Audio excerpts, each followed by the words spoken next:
umuntu abaje ngo nicyo kintu wakora mu gihe ufite umuntu ukunda muturanye ariko ukaba waratinye kumubwira. So kubera ko ntabwo ari uko natinye kumubwira, ahubwo ngewe mvuga ati nta hantu twazahurira, mukunze yazanabaza biye byose kuko adashaka kuzanamukira bitewe n'ukuntu mubona mbona mukunze ubuzima bwanjye bwazamara imyaka nk'iyo namubonye bwicuza. Ibyo bintu birashoboka cyane bitewe n'ukuntu umuntu mubona, hari igihe umuntu mukunda akabizi kazakubabaza. Birashoboka cyane pe gukunda umuntu akazakubabaza nawe ukabibona akazakubabaza.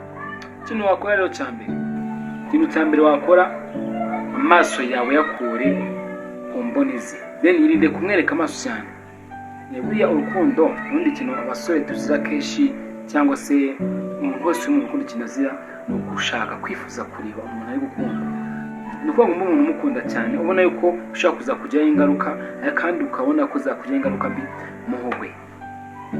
Ubwo sinzi imbo kibizi mwirengagize, rinde kumwereka amaso cyane, mera nk'uwihugiraho umwanya waje icyo kintu, icyo gihe bizatuma umwivanamo. Icya kabiri,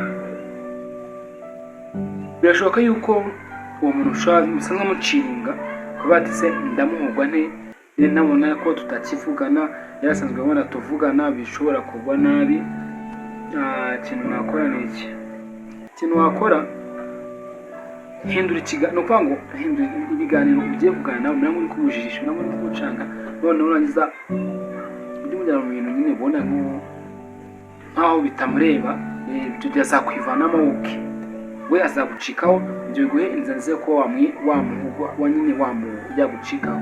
Kuko urabona naza kumuganira ikintu, hari ikintu ubusanzwe ndwana n'umuntu akabona yuko wakimuganiza ukumva karagikunze, noneho ni ukuvuga ngo nugihindura ntabwo icyo gihe muzawongera guhura, kubera ko ntabwo azaba yararyohewe n'ikiganiro uganira wowe. Of course nibyo birumvikana. Icya gatatu, irinde guhura nawe kenshi.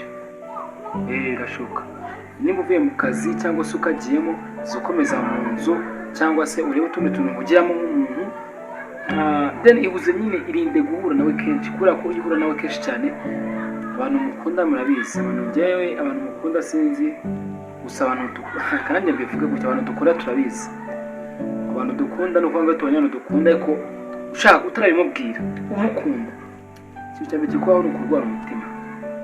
Sinzi ibintu nuko byumva neza, iyo ukunda umuntu utarabimubwira ko umukunda, ikintu cyane gikwaho ni ukurwara umutima. So ugasanga umutima uri gushikagurika, kumva wakambara ubusa, kumva wafata ukazirika ukawukanda, numva ukumva ntabwo ukumva umeze nk'uwanyweye ikiyobyabwenge runaka. Ibyo bintu rero kugira ngo ubyirinde bisaba kumera nkaho udashaka kubonana nawe. Bantu mukinisha inkundu ziri ibintu bishobora gutuma hano hanze abantu benshi bazizira. Ikintu cya mbere, urukundo rubera rubi. Urukundo rushobora kuguha inzira nziza yo kwiyahura upfa vuba.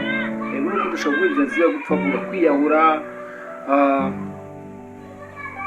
n'ibindi, kuko urukundo ntabwo ari ikintu cyacu. Undi twebwe abasore ntabwo twakwiye kujya mu nkundo, urukundo dukwiye kuzirira abakobwa, ko umuhungu iyo akunze, iyo umuhungu akunze buriya biragorana kwibana mu rukundo vuba, kubera ko umukobwa buriya yakunda agakunda abantu 2 3 icyarimwe, 4 bitewe, ariko umuhungu ashaka gukunda abantu nka 2, ariko 2 umwe akaba ari inshuti, afite undi muntu akunda handi n'isegonda rimwe amubura ku telefone akarwara umutima agahangayika. Gusa ariko nanone amarangamutima cyane y'urukundo akagaragara kwa bakobwa, ko umukobwa we none yakuze no kwiyahuririza.